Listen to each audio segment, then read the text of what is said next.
Knowledge that gets noticed.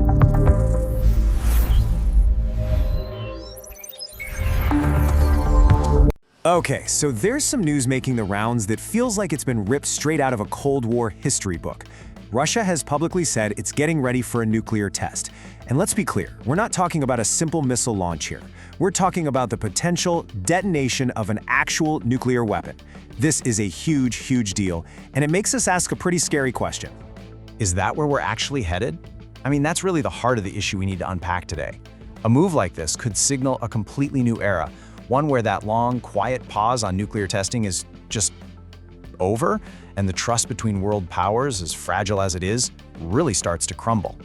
So what on earth set this all in motion?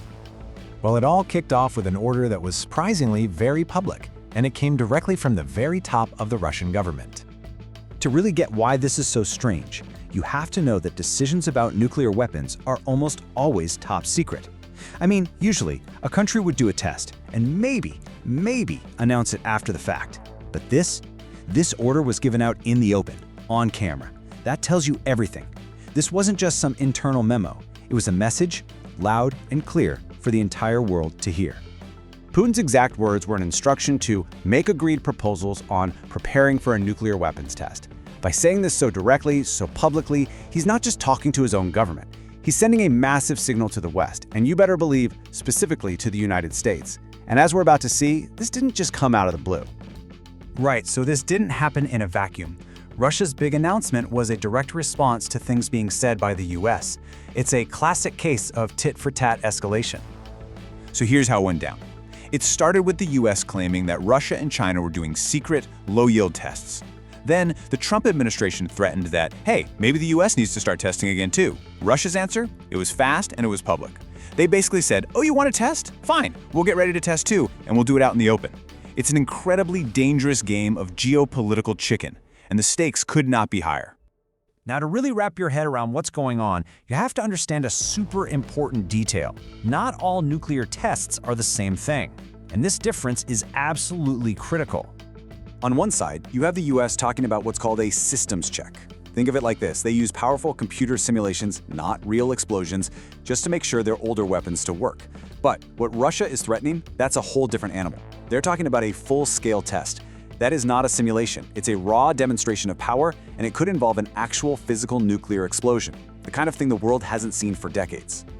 And to understand what full-scale really truly means, well, for that, we have to look back in history. Remember this year, 1990? That was the year the Soviet Union conducted its very last nuclear test. For more than 30 years now, the world's biggest nuclear test sites have been quiet. And get this, the modern Russian Federation, the one that came to be after the Soviet Union fell in '91, has never conducted a nuclear test. Not once. So for them to do one now wouldn't just be a big deal. It would be a massive break from their own 30-year history. It could completely rewrite the rules of global security. And when we talk about a full-scale test, history gives us a terrifying benchmark, the Tsar Bomba. It was, and still is, the single most powerful explosive device humans have ever created. The Soviets detonated it back in 1961, and it remains the most powerful explosion ever. It was a symbol of almost unimaginable power, creating that massive, iconic mushroom cloud that basically defined the entire Cold War. This is the history, the kind of raw power that Russia is deliberately bringing to mind with its threat today. So what does this all mean? This high-stakes geopolitical chess match? What does it actually mean for all of us and for the stability of the world? The consequences could be really serious and wide-reaching. I mean, we could be watching decades of work on nuclear non-proliferation start to unravel right before our eyes. First off, it signals a total breakdown of trust. If the US and Russia start testing again, why wouldn't other nuclear powers just follow their lead? You could see a domino effect kicking off a brand new arms race where every country is trying to build newer, better, more advanced weapons. And the end result of that? A much more unstable and frankly a much more dangerous world for everybody. And so we're left with this really haunting question. Is this all just political bluffing, or are we actually witnessing the first steps back to a world we all thought we had left behind? A world defined by the shadow of the mushroom cloud.